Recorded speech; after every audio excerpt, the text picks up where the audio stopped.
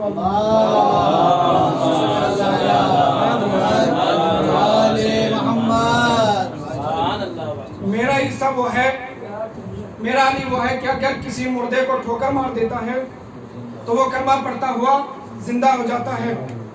ایک مرتبہ مولا کائنات کی فضیلت کیا ہے؟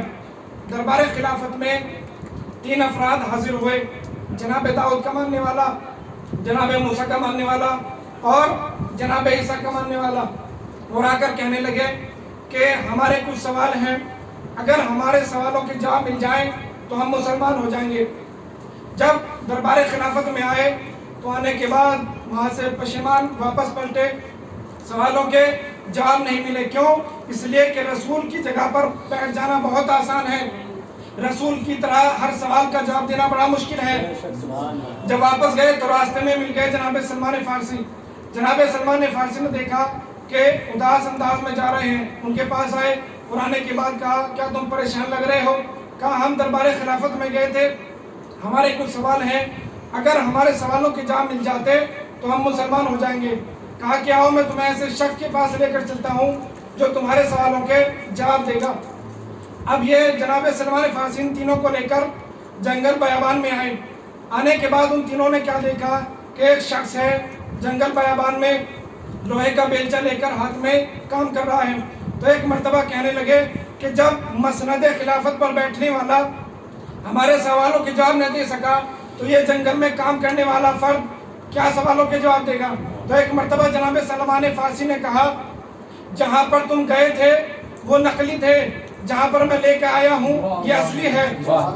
اس کے بعد مولا کائنات آئے، آنے کے بعد جناب داؤد کا ماننے والا آگے بڑھا اور آگے بڑھنے کے بعد کہا کہ یا علی، میرے نبی جناب داؤد کا معجزہ یہ تھا کہ وہ لوہے کو موم بنا دیا کرتے تھے، وہ لوہے کو موم بنا دیا کرتے تھے۔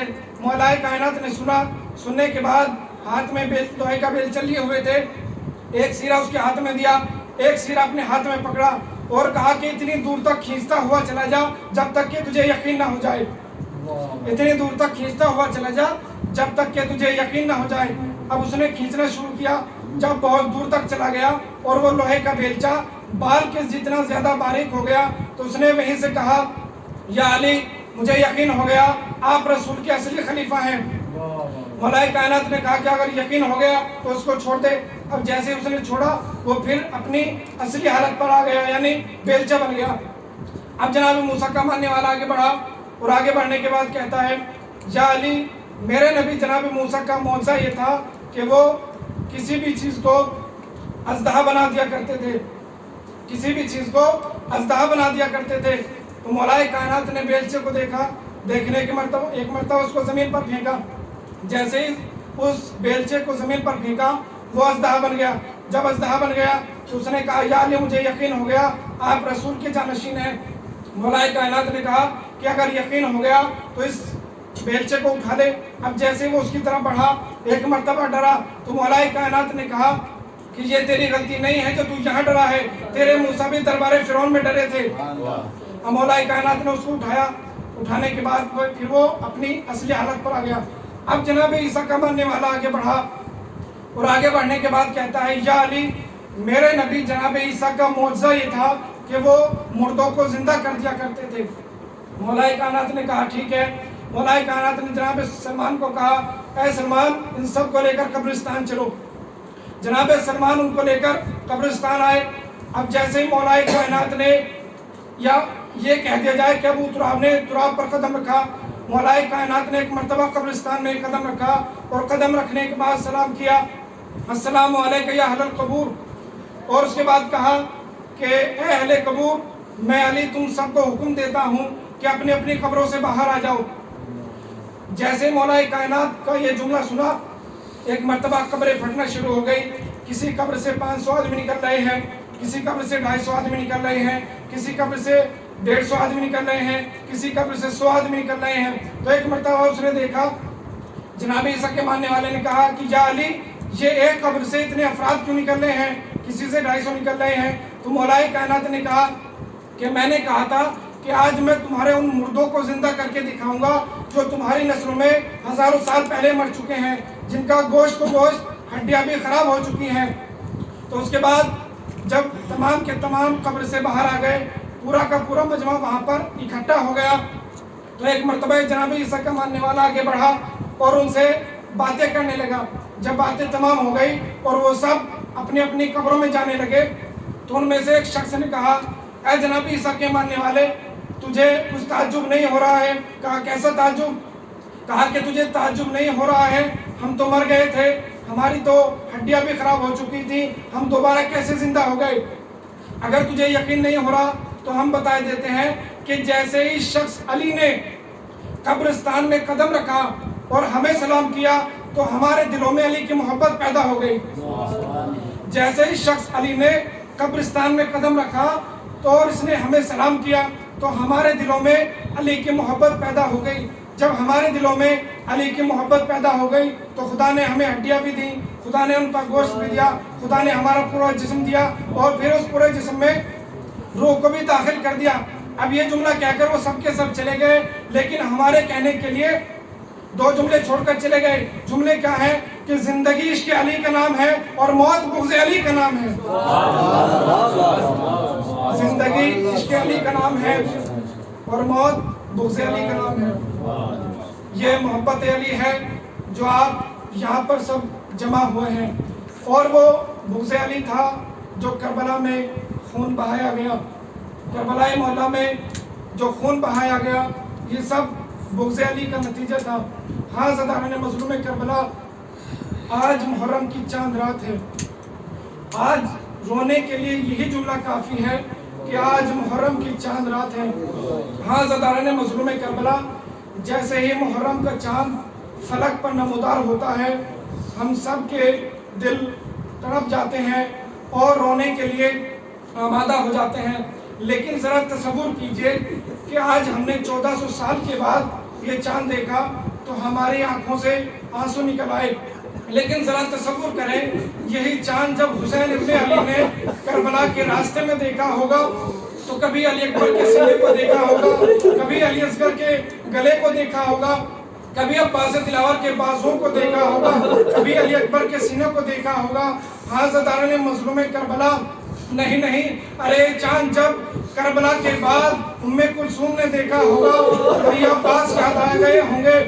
یہی چاند جب ام لیلا نے باد کربلا دیکھا ہوگا تو ان کو اپنا چاند علی اکبر کا سینہ یاد آ گیا ہوگا.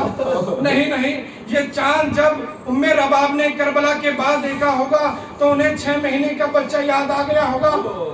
یہی چاند جب زینب کبریٰ نے کربلا کے بعد دیکھا ہوگا تو کون یاد آ گیا ہوگا. کبھی بھیا حسین یاد آئے ہوں گے, کبھی بھیا عباس کے بازو یاد آئے ہوں گے, کبھی انہوں محمد یاد آئے ہوں گے. ہاں زداران مظلوم کربلا, شہزادی فاطمہ زہرا کو یہ فرش ازاں کتنی پسند ہے, سنائیں گے عزیزارو. یہ فرش ازاں اتنی پسند ہے کہ علماء کرام چھوٹا سا واقعہ تحریر فرماتے ہیں. کربلا کے قریب میں ایک چھوٹا سا قریہ تھا, ایک چھوٹا سا گاؤں تھا. وہاں پر ایک ضعیفہ رہتی تھی جو حسین کی بڑی عزادار تھی, جو حسین سے بڑی محبت کرتی تھی. ایک مرتبہ وہ ضعیفہ بیمار ہو گئی اور محرم کا چاند فلک پر نمودار ہو گیا. جیسے اس ضعیفہ نے دیکھا کہ محرم کا چاند فلک پر نمودار ہو گیا ہے تو وہ ضعیفہ پریشان ہو گئی اور ایک مرتبہ اس جگہ پر آئی جہاں پر وہ مولا عباس کا علم نصب کرتی تھی. جب وہاں پر آئی اور آنے کے بعد وہاں پر بیٹھ کر رونے لگی اور کہنے لگی کہ اے شہزادی مجھے معاف کر دینا, اس سال میں آپ کے بیٹے کا فرش ازاں نہیں بچھا سکتی, میں بہت ضعیفہ ہو چکی ہوں. ایک مرتبہ واہ حسینہ واہ مظلومہ کی صدا دے کر رونے لگی. جیسے ہی رو رہی تھی ایک مرتبہ دق الباب ہوا. یہ ضعیفہ اپنے آنسوؤں کو صاف کرنے کے بعد دروازے پر پہنچی. دروازے پر پہنچنے کے بعد دروازہ کھولا.